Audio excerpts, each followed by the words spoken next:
नाज़रीन गिरामी अस्सलामु अलैकुम वरहमतुल्लाहि वबरकातुह। सीधी बात के ताज़ा तरीन प्राइम टाइम में आप लोगों का इस्तकबाल है। नाज़रीन गिरामी, मैं अंसार अज़ीज़ नदवी इस वक्त आप लोगों के सामने कुछ अहम तरीन ख़बरें, कुछ वायरल वीडियोस और कुछ तनक़ीदी तज़्ज़िये लेकर के हाज़िर हुआ। नाज़रीन गिरामी, तमहीदी तफसीलात में जाने से पहले आप लोगों से जो दरख्वास्त होती है हमेशा उस पर तवज्जो करने की अपील करूँगा। आइए नाज़रीन गिरामी, ख़बरों की जानिब बढ़ते हैं। सबसे पहले बात करेंगे कि किस तरह से इस वक्त जौनपुर में उत्तर प्रदेश के कई मुसलमानों के घरों को गिराने के लिए नोटिस आई हुई है, और वजह सिर्फ और सिर्फ ये है कि 10वीं मुहर्रम की जुलूस में एक मुबैना वीडियो वायरल हो रहा है जिसमें बताया जा रहा है कि कुछ लोगों ने इसमें पाकिस्तान जिंदाबाद के नारे लगाए हैं। अब ये वीडियो एडिटेड है, तहकीक की गई है या नहीं की गई है पता नहीं है, लेकिन जाहिर सी बात है कि मुस्लिम दुश्मन इंतज़ामिया को एक बहाना मिल गया और बहाना मिलते ही 33 अफराद को गिरफ्तार कर लिया गया। इसके अलावा जुलूस में नारे लगाने के इल्ज़ाम में 13 अफराद के मकानात को गैर कानूनी करार दे करके इस वक्त जो है उनके घरों को गिराने की और उनके घरों पर बुलडोज़र चलाने की तैयारियां चल रही हैं। द क्विंट की एक रिपोर्ट के मुताबिक हफ्ते की सुबह तहसील इंतज़ामिया ने मुल्जिमान के अहले खाना को नोटिस जारी किए जिसमें 32,000 रुपये से लेकर 19,80,000 रुपये तक की जुर्माना अदा करने को कहा गया है। इल्ज़ाम है कि 29 जुलाई को निकलने वाले मुहर्रम के जुलूस के दौरान गोधाना और कशिंदासपुर से ताज़िए लेकर आए कुछ लोगों ने काबिल एतराज़ नारे लगाए थे। जौनपुर के मीरगंज की रहने वाली कल्लू ने बताया कि इसका शौहर थाने में बंद है। इंतज़ामिया की तरफ से उन्हें 5 लाख रुपए का नोटिस भेजा गया है। उन्हें हुकूमत ने कॉलोनी दी तो ये गैर कानूनी कैसे हो गई? हमारे पास रहने के लिए ज़मीन नहीं, हुकूमत के इक़दामात के बाद हम कहाँ जाएंगे? ये कहते हुए ये गरीब लोग इस वक्त जो है पूरे इंतज़ामिया से सवाल कर रहे हैं। इसके अलावा मीरगंज के गोधना गांव की रुखसाना बेगम ने बताया कि उनके ख़ानदान को फंसाया जा रहा है। घर वाले रात को सोए हुए थे कि पुलिस उन्हें ले गई। इंतज़ामिया की जानिब से मकान गिराने का नोटिस भी जारी कर दिया गया। गलती हो जाए तो माफ़ कर देना चाहिए, हम भारत के रहने वाले हैं। इंतज़ामिया ने कार्रवाई की तो सड़क पर आ जाएंगे। ये इतने पैसे हम गरीबों के पास कहाँ से आएंगे? इलाके की रिहायशी हजीरा बेगम ने बताया कि हम हिंदुस्तान के रहने वाले हैं, मेरे शौहर हज्जाम का काम करते हैं। इंतज़ामिया की जानिब से हमें नोटिस दिया गया है जिसमें से हमसे 13,20,000 रुपये जुर्माना अदा करने को कहा गया। गरीब आवाम इतने पैसों का बंदोबस्त करेगी भी तो कहाँ से? तो नाज़रीन गिरामी, आप अंदाज़ा लगाएं कि किस तरह से इस वक्त अभी पाकिस्तान के नारे लगाए गए थे या नहीं लगाए गए थे। वीडियो एडिटेड है या बैकग्राउंड में जो है वॉइस डाला गया है, पुलिस छानबीन करेगी। अगर है भी तो क्या इस तरह घर गिरा करके नोटिस जारी करके इस तरह की जो है चीज़ें सामने आएंगी? ये जुल्म और सितम की इंतहा हो गई। ये कहते हुए इस वक्त जो है उत्तर प्रदेश के जौनपुर के मीरगंज में जो मामला पेश आया उसको लेकर के मुसलमानों पर हो रहे इस जुल्म और सितम की एक और कहानी बयान की जा रही है। जबकि नाज़रीन गिरामी, हिंदुस्तान में, भारत में हेट स्पीच जिस तरह से बढ़ती जा रही है उस पर तशवीश का इजहार भी किया जा रहा है। अब जो है हाई कोर्ट की खवातीन वकला के एक फोरम ने जुमेरात को सुप्रीम कोर्ट की चीफ जस्टिस DY चंद्रचूड़ को एक खत भेजा है कि वो नूह तशद्दुद के बाद हरियाणा में मुसलमानों के माशी बैकाट जैसी नफरत अंगेज तकारीर को रोकें। मुतालबा किया गया है कि हालिया दिनों में नूह समेत हरियाणा के मुख्तलिफ मकामात पर नफरत अंगेज तकारीर की गई हैं। इसकी वीडियोस सोशल मीडिया पर चल रही हैं। इन वीडियो में मुसलमानों के माशी बायकाट जैसी नफरत अंगेज बातें कही गई हैं। इन खवातीन वकला ने मुतालबा किया है कि सुप्रीम कोर्ट ने नफरत अंगेज तकारीर की वीडियो को रोकने के लिए फौरी मुदाखलत करे और 101 खवातीन वकला के दस्तखत वाले 3 सफ़हात पर मुश्तमिल इस खत में सुप्रीम कोर्ट के साबिक़ा फैसलों का हवाला देते हुए उन्हें रोकने की दरख्वास्त भी की गई है। तो नाज़रीन गिरामी, एक तरफ हेट स्पीच को लेकर की तशवीश का ये इजहार, तो वहीं कर्नाटक की सिरसी से कन्नड़ा जबान में एक लीडर किस तरह से जो है जहर फैलाता है उसको इस वीडियो से सुने। है तो ये कन्नड़ा में, मैं आपको थोड़ा सा उसका ट्रांसलेट कर लेता हूं, लेकिन हमारे कन्नड़ा और कर्नाटक के लोगों को जरूर वो वीडियो सुनाऊंगा। ये है जगदीश करांत जो है जागरण, हिंदू जागरण वेदिका का लीडर है, और इसने किस तरह से मुसलमानों को शूट करने का और उनको काट कर फेंक दिए जाने की बात कर रहा है। आप इस खुद को सुने, यही बात कर रहा है ये शख्स जो है तारीख के हवाले से, और कुछ अलग अलग तरह की कहानियां सुना करके मुसलमानों को जो है मारने की और उनको शूट करने की बात कर रहा है। ये 14 अगस्त की वीडियो है, कर्नाटक के सिरसी से आई हुई वीडियो है। हमारे कर्नाटक के लोग इसको जरूर सुने और इसको संजीदगी से ले। वो तंजीमें और वो लीडरान जो इंतखाबात के वक्त कांग्रेस हुकूमत के तय जो है इस तरह के वाकयात से रोकने के जिन्होंने वादे किए थे, अब उन तंजीमों की जिम्मेदारान की जिम्मेदारी बनती है कि वो इस तरह के लीडरान की निशानदेही करके वजारत दाखिला और पुलिस एहलकार तक इनकी जो है निशानदेही की जाए और उनके खिलाफ कार्रवाई करने का जो है पुरजोर मुतालबा किया जाए, तभी जाकर के इस तरह की नफरत इस वक्त जो है ख़त्म हो सकती है।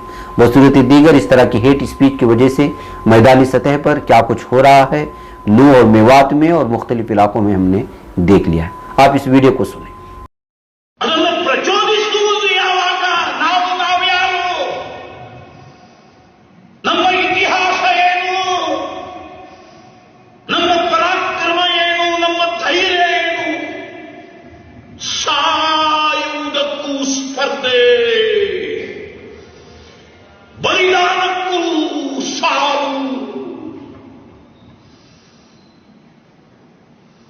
ಜಗತ್ತಿನ ಯಾವ ದೇಶದ ಮೇಲೆ ಆ ಇಸ್ಲಾಮಿನ ರಕ್ಕಸರು ದಾಳಿಯನ್ನು ಮಾಡಿದ್ರು ಅದರಲ್ಲಿ ಯಾವುದಾದರೂ ದೇಶ ಬದುಕಿ ಉಳಿದದ್ದು ಉಂಟಾ? ಇಸ್ಲಾಮಿನ ಆಕ್ರಮಣ ಕೇವಲ ಭಾರತದ ಮೇಲೆ ನಡೆದದ್ದಲ್ಲ, ಜಗತ್ತಿನ ಮೇಲೆ ನಡೆಯಿತು. ಕ್ರಿಸ್ತಶಕ 700ರಲ್ಲಿ ಆರಂಭ ಆಯಿತು ಇಸ್ಲಾಮಿನ ಆಕ್ರಮಣ. ಯಾವ ಯಾವ ನೆಲದ ಮೇಲೆ ಆ ಇಸ್ಲಾಂ ಕಾಲನ್ನು ಇಳಿದು ಆ ದೇಶ ಸರ್ವನಾಶ ಆಯಿತು. ಹೇಗಾಯಿತು? ಜಾತಿ ಜನಾಂಗಗಳೇ ಧ್ವಂಸಗೊಂಡು ಸಂಸ್ಕೃತಿ ಸುಟ್ಟು ಬೂದಿಯಾಯಿತು. ಎಲ್ಲಿಗೆ ಮೆಸೊಪಟೋಮಿಯಾ ಸಂಸ್ಕೃತಿ, ಎಲ್ಲಿಗೆ ಈಜಿಪ್ಟ್ ಸಂಸ್ಕೃತಿ, ಎಲ್ಲಿಗೆ ಬೆಬಿಲೋನಿಯಾ ಸಂಸ್ಕೃತಿ? ಇತಿಹಾಸದ ಪುಟದಲ್ಲಿ ಓದಿದ್ದು ನೆನಪಿದೆ ನನಗೆ.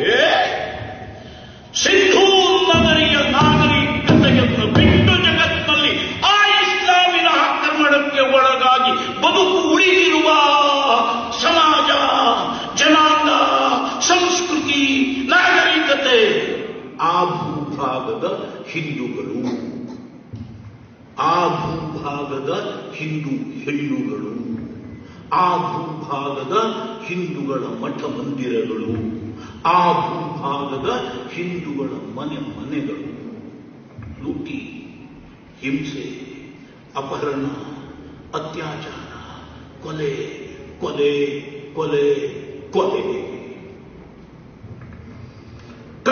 ಟ್ರಕ್ಗಳಲ್ಲಿ, ಟ್ರೈನ್ಗಳಲ್ಲಿ ಡೆಡ್ ಬಾಡಿಗಳು ಭಾರತಕ್ಕೆ ಬರ್ತಾ ಇತ್ತು. ಜಗತ್ತು ಕಣ್ಣುಕ್ಕೆ ಅರಿಯದಂತಹ ಭಯಾನಕ ಹಿಂಸಾಚಾರ ಆ ಭೂಭಾಗದಲ್ಲಿ ನಡೆಯಿತು ಅಂತ ಇತಿಹಾಸಕಾರರು ಬರೀತಾರೆ. ಯಾರು ಬೇಕಾದರೂ ಮರೆಯಬಹುದು. ಭಾರತದ ಹಿಂದೂಗಳು ತಲೆಮಾರಿನವರೆಗೆ, ತಾಳಿನವರೆಗೆ ಮರೆತರೆ ಅದಕ್ಕಿಂತ ದೇಶದ್ರೋಹ, ಅದಕ್ಕಿಂತ ಮಾತೃದ್ರೋಹ ಮತ್ತೊಂದಿಲ್ಲ. ಅದನ್ನು ನೆನಪಿಸುವುದಕ್ಕಾಗಿ ಈ ಅಖಂಡ ಭಾರತ ಸಂಕಲ್ಪದ ದಿನ ಒಂದು ಸಾರಿ ಅಣ್ಣ ದೊಡ್ಡಪ್ಪ ಅನಿವಾರ್ಯ ಕಾರಣದಿಂದ ಪಾಲು ತಗೊಂಡು ಹೊರಟು ಹೋಗ್ತಾನೆ. 10 ವರ್ಷ ಆದಮೇಲೆ, 20 ವರ್ಷ ಆದಮೇಲೆ ಅವರ ಮಕ್ಕಳು ಬಂದು ನಿಮ್ಮ ತೋಟದಲ್ಲೂ ಮತ್ತೆ ಪಾಲು ಕೇಳ್ತಾರೆ. ಅಂದ್ರೆ ಏನಂತ ಹೇಳಬೇಕು? नाज़रीन गिरामी, आइए अब बात करते हैं उन खबरों की जिन खबरों को मीडिया को दिखाकर कि इस पर डिबेट किया जाना चाहिए, लेकिन ये करते नहीं है। वजह क्या है? कत्ल किया जाने वाला भी बीजेपी लीडर और कत्ल करने वाले भी बीजेपी लीडर के फर्जंदान या उनके साथ ताल्लुक रखने वाले। तो जाहिर सी बात है कि इसमें बीजेपी की बदनामी है। बीजेपी की अंदरूनी जो है खाना जंगी लोगों के सामने आ जाएगी। ना उनकी तस्वीरें दिखा रही है, ना उनकी पहचान दिखा रही है। जबकि मुरादाबाद में अनुज चौधरी के कत्ल की खबर हमने आप लोगों के सामने रखी थी। अब इस सिलसिले में जो है पुलिस ने कई लोगों को गिरफ्तार किया है और जो है इसके बावजूद इनकी ना तस्वीरें दिखाई जा रही है। तस्वीरें देख लीजिए आप कि जो है ब्लॉक चीफ संतोष देवी का बेटा एक मौजूद है, अंकित चौधरी, और इसके अलावा प्रभाकर चौधरी। ये सब के सब जो है बीजेपी से जुड़े हुए हैं। इसकी वजह से इनकी तस्वीरें नहीं दिखाई जा रही, इनकी शनाख्त नहीं बताई जा रही है। मारने वाले भी जो है वो बीजेपी लीडर के फर्जंदान में से है या शोहर है, और जिसको मारा गया है वो भी बीजेपी लीडर है। इस खबर पर किसी भी तरह की डिबेट नहीं हुई और ये तस्वीरें आप देख ली, इनका क्या रिश्ता है। इसके अलावा एक और तस्वीर आप देखेंगे तो हैरान रह जाएंगे कि ऋषभ सिंह है इसका नाम, जिसको आप बड़ी मूंछों में बैठा हुआ देख रहे हैं। इसने अपनी पार्टनर रिया गुप्ता को लाइव शूट करके मार दिया है और फ्लैट में बंद करके वहां से भाग गया है। अभी किस कदर दर्दनाक है आप देख सकते हैं कि ऋषभ सिंह को जो है अपनी बीवी पर, रिया गुप्ता पर शक था, लेकिन हकीकत यह है कि रिया गुप्ता वो शादीशुदा थी और उसकी एक बच्ची भी थी और वो इसके साथ लिव इन पार्टनरशिप में रह रही थी। तो नाज़रीन गिरामी, इस तरह से ये मामला सामने आते हैं, लेकिन यहां पर किसी और मुल्जिम का नाम होता, किसी और मजहब से ताल्लुक रखने वाला होता तो उस खबरों को किस तरह बढ़ा चढ़ा करके पेश किया जाता। लेकिन इन दो खबरों को भी जो है मीडिया किसी भी तरह से कवरेज देने को तैयार नहीं है। वजह ऋषभ सिंह, रिया गुप्ता और मरने वाली का नाम, कातिल का नाम ऋषभ सिंह, और फिर जो है वहां पर बीजेपी लीडरान, मरने वाले भी बीजेपी लीडर, मारने वाले भी, सारी बदनामी हो जाती बीजेपी की। और इस तरह की चीजों से तो फिर ये चीजें नहीं दिखाई जा रही हैं। बहरकैफ नाज़रीन गिरामी, इधर रिहाई की पॉलिसी का फायदा सिर्फ बल्किस बानो के मुजरिमों को ही क्यों कहते हुए सुप्रीम कोर्ट के गुजरात सरकार से इस वक्त बड़े सवालात कर रही है सुप्रीम कोर्ट। जहां सुप्रीम कोर्ट ने बल्किस बानो केस के कसूरवारों की रिहाई को लेकर गुजरात हुकूमत पर बड़े सवाल उठाए। सुप्रीम कोर्ट ने इन गुजरात हुकूमत से पूछा कि कसूरवारों को उम्र कैद यानी मौत के बाद की सजा क्यों दी गई। 14 साल की सजा के बाद रिहा कैसे हुए? 14 साल की सजा के बाद रिहाई की राहत बाकी कैदियों को क्यों नहीं दी गई? सुप्रीम कोर्ट ने बल्किस बानो केस में गुजरात हुकूमत से सवाल किया। खास तौर पर इस मामले में इन मुजरिमों को पॉलिसी का फायदा क्यों दिया गया? जेलें कैदियों से भरी हुई है तो उन्हें इस्लाह का मौका क्यों नहीं मिला? बल्किस मुजरिम जेल एडवाइजरी कमेटी किस बुनियाद पर बनाई गई? अदालत ने एडवाइजरी कमेटी की तफसीलात भी तलब कर ली। अदालत ने गुजरात हुकूमत से पूछा कि जब गोधरा अदालत ने मुकदमा नहीं चलाया तो उसकी राय क्यों मांगी गई? सुप्रीम कोर्ट में बल्किस बानो की दरखास्त पर समाअत अब 24 अगस्त को होगी। एनडीटीवी की एक रिपोर्ट के मुताबिक जस्टिस बीवी नागरत्ना और जस्टिस अजल भूया की बेंच बल्किस बानो और मुतअद्दिद पीआईएल्स की तरफ से दायर दरखास्त की समाअत कर रही है, जिसमें 11 कसूरवारों को इस्तिस्ना देने के गुजरात हुकूमत के फैसले को चैलेंज किया गया। इन सभी को 2002 की गुजरात फसादात में बानो के इज्तिमाई अस्मत दरी और उसके खानदान के कत्ल के इल्जाम में उम्र कैद की सजा सुनाई गई थी। और फिर इनकी रिहाई के बाद क्या कुछ ड्रामा हुआ वो सारी चीजें आप लोग जानते हैं। नाज़रीन गिरामी, इधर नूह फसादात में गुरुकुल को बचाने वाले भादस के सरपंच शौकत अली को अमन अवार्ड से सरफराज किया गया है। जहां नूह तशद्दुद के दौरान भादस गांव में फसादियों के हुजूम से लड़कर गुरुकुल की हिफाजत करने के लिए मुल्क भर में सराहे जाने वाले भादस गांव के सरपंच शौकत अली को इंतजामिया और मकामी हिंदू बरादरी ने यौम आज़ादी के मौके पर एजाज से नवाजा है। शौकत अली तशद्दुद के दिन गांव वालों के साथ लाठियां लेकर फसादियों के सामने खड़े हो गए थे। इस गांव की 95% आबादी मुसलमानों की है। बताया जा रहा है कि फसादियों ने अपने चेहरों पर कपड़ा बांध रखा था और उनकी मोटरसाइकिल की नंबर प्लेट उतारी हुई थी। 400 से 500 फसादियों की इस हुजूम ने बुरे इरादे से गुरुकुल पर हमला किया तो शौकत अली अपने साथियों के साथ उनसे भिड़ गए। मकामी मुसलमानों को गुरुकुल के अतराफ से लड़ते देखकर फसादी वहां से वापस चले गए थे। चंद घंटों बाद फसादियों ने फिर गुरुकुल पर हमला करना चाहा, लेकिन सरपंच शौकत अली ने दोबारा उन्हें खुदेर दिया। हालात की संगीनी को देखते हुए शौकत अली मकामी देहातियों को साथ लेकर 24 घंटे गुरुकुल की हिफाजत करते रहे। भादस के गुरुकुल में 30 तलबा रहते हैं और हिंदू मजहब की तालीम हासिल करते हैं। तो इस तरह से जब यहाँ पर मजहबी आग लग रही थी, उस वक्त जो है एक सरपंच की जानिब से 30 तलबा, हिंदू तलबा को बचाने और गुरुकुल पर हमला करने से बचाने के लिए वो जाने गए, पहचाने गए, उनकी इस अमल को सराहा गया और जो वहाँ के मकामी पुलिस और हिंदू बरादरी ने उनको जो है इस तरह इनाम से भी नवाजा। नाज़रीन गिरामी, मणिपुर में एक बार फिर तशद्दुद की आग भड़कने की खबरें आ रही हैं। जुमा की सुबह गोलीबारी से अवाम में दहशत नजर आई और 3 लाशें बरामद की गई हैं और जिस्म पर चाकू के निशान भी पाए जाने की खबरें आ रही हैं। बरामद लाशों की हालत बहुत खराब बताई जा रही है क्योंकि उसके जिस्म पर चाकू के निशानात भी हैं और कई आज़ा को बुरी तरह से काटा भी गया है। खबरसा एजेंसी पीटीआई के मुताबिक जुमा की सुबह कुक्की थोवाई गांव में गोलीबारी का एक वाकया पेश आया। गोलियों की आवाज से एक बार फिर फिजा में खौफ की लहर दौड़ गई। पुलिस अफसरान का मानना है कि जब पुलिस ने तलाशी मुहिम चलाई तो यह जंगल के इलाके से 3 लाशें बरामद हुई। ये लाशें 24 साल से 35 साल की उम्र के नौजवानों की हैं। नाज़रीन गिरामी, किस तरह से इस वक्त जो है मणिपुर में आग लग रही है, इसका अंदाजा आप खुद लगा सकते हैं। इधर नाज़रीन गिरामी, कर्नाटक के विजयनगर के कांग्रेस जिला सदर को जो है गिरफ्तार करने, जिनका नाम सिराज शेख है, उनको गिरफ्तार करने का मुतालबा करते हुए इस वक्त जो है खास कमेटी के लीडरान ने जो है एहतिजाज भी किया है और जो है उन्होंने अल्टीमेटम भी दिया है। हगरी बोम्मनहल्ली पुलिस थाने के अफसरान अगर सिराज शेख को, जिसने खास कमेटी के खिलाफ और एक लीडर के खिलाफ बकवास किया है और तौहीन किया है, उनको गिरफ्तार नहीं किया तो 48 घंटे बाद जो है वो पुलिस थाने पर धावा बोलने की बात कर रहे हैं। दरअसल सिराज शेख पर इल्जाम लगाया जा रहा है कि बंजार समाज की खवातीन और साबिक एमएलए भीम नायक के खिलाफ उन्होंने जो है तौहीन आमेज अल्फाज का इस्तेमाल किया है और इस तरह से सिराज शेख के खास कम्युनिटी से चूंकि ताल्लुक रखते हैं, इससे जो है 2 धर्मों के माबैन हालात खराब होने की जो स्थिति पैदा हो गई है, इस वजह से जो है उनको गिरफ्तार किया जाए। सिराज शेख किसी भी सूरत में वो जो है एक लीडर बनने के लायक नहीं है और उन्हें बात करने का तरीका भी नहीं आता। इस वजह से पुलिस को चाहिए कि फौरी उनको गिरफ्तार करके माहौल को पुरअमन बनाए रखने में उनकी मदद करे। बंजार समाज और मुसलमान यहाँ इलाके में पूरे अमन सुकून के साथ रह रहे हैं। इस तरह के हालात अगर पैदा होते हैं तो फिर आगे जाकर के पुरअमन माहौल में पूरी तरह से जो है कदगन लग सकती है।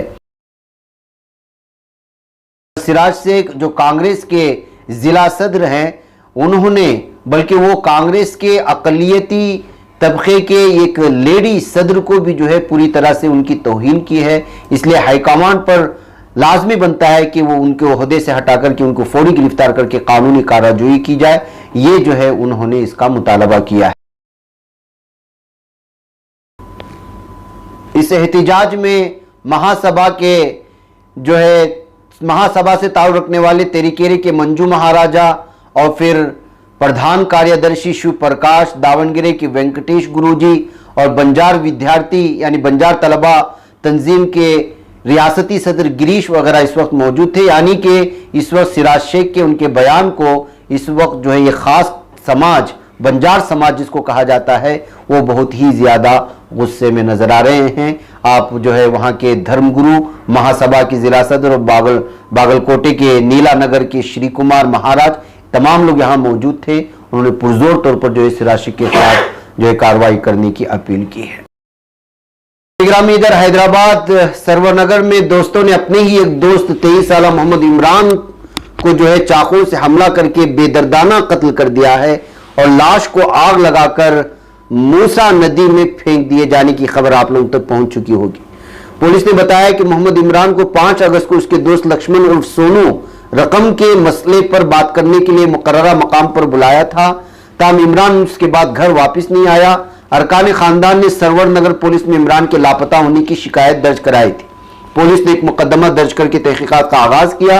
9 अगस्त को पुलिस ने इमरान के 5 दोस्त जो सोनू को जानते थे हिरासत में लेकर पूछताछ की, जिस पर पता चला है कि उन्होंने इमरान को मूसा नदी के किनारे चैतन्यपुरी तलब कर लिया और उसका बेदर्दाना कत्ल करके लाश पर पेट्रोल डालकर आग लगा दी और जली हुई लाश को मूसा नदी में फेंक कर फरार हो गए थे। DCPLB नगर जी साई श्री ने बताया कि इमरान ने एक नई मोटरसाइकिल खरीदी थी जिसको सोनू ने चलाने के बहाने ले जाकर उसे नुकसान पहुंचाया।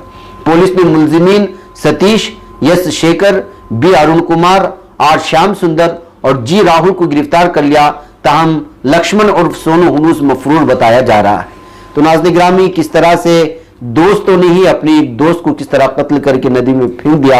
ये मामला दूसरा ही रुख इख्तियार करने वाला था, लेकिन चूंकि ये मामला जो है पैसों से जुड़ा हुआ था, इस वजह से इसको दोस्तों ने धोखा देकर के अपने एक मुस्लिम दोस्त को कत्ल किया है। ये कहते हुए इसके अलग अलग सुर्खियां इस वक्त जो है हैदराबाद और तेलंगाना में बन रही है। नाज़रीन, मुझे जाते जाते एक वीडियो आपके सामने रखना है। कुरान करीम की किस तरह से उसका मौजिज़ात तो हम जानते ही हैं, और जब कुरान करीम से वाबस्ता कोई भी चीज़ सामने आती है तो मुसलमान किस कदर खुशी मनाते हैं। ये हमारे ईमान का हिस्सा है। सबसे कम उम्र हाफिज कुरान 8 साल फ़िलिस्तीनी बच्चे ने एक तो कुरान मजीद हिफ्ज़ भी कर लिया, और इसके अलावा उन्होंने एक मुकाबले के दौरान सुबह नमाज फज्र के बाद से नमाज असर तक पूरा मुकम्मल कुरान पढ़ करके सुनाया। तो मस्जिद में मौजूद लोगों ने ऐसा जश्न मनाया कि बच्चे को कंधे पर उठा करके उसका बोसा लेने लगे और अल्लाह अकबर के नारे लगाने लगे। इस खुशकुन मनाजिर की कुछ तस्वीरी झलकियाँ इस वक्त सोशल मीडिया में शेयर की जा रही हैं। मैं चाहता हूँ कि आप उसको देखें। इसके अलावा मैं आपके सामने मस्जिद अक्सा में अल खतनिया लाइब्रेरी की भी एक वीडियो सामने रखना चाहता हूँ। ये कुतुब खाना दरअसल तारीख़ी कुतुब खाना है। सलाहुद्दीन अय्यूबी रहमतुल्लाह अलैह ने फ़िलिस्तीन फतह करने के बाद इसको कायम किया था। तो आप अंदाज़ा लगा सकते हैं कि ये कितना पुराना है, कितना कदीम है और किस कदर तारीख़ इससे वाबस्ता है। मस्जिद के कदीम दरवाजे से लाइब्रेरी तक पहुंचा जा सकता है। उसी दरवाजे से बनाई हुई ये वीडियो इस वक्त अलग अलग तबसरों के साथ सोशल मीडिया में पेश की जा रही हैं। मैंने भी सोचा कि आपके सामने रखें और अपने आँखों को ठंडक पहुँचाऊँ। मुझे इजाज़त दें। अस्सलामु अलैकुम रहमतुल्लाहि व बरकातुहू।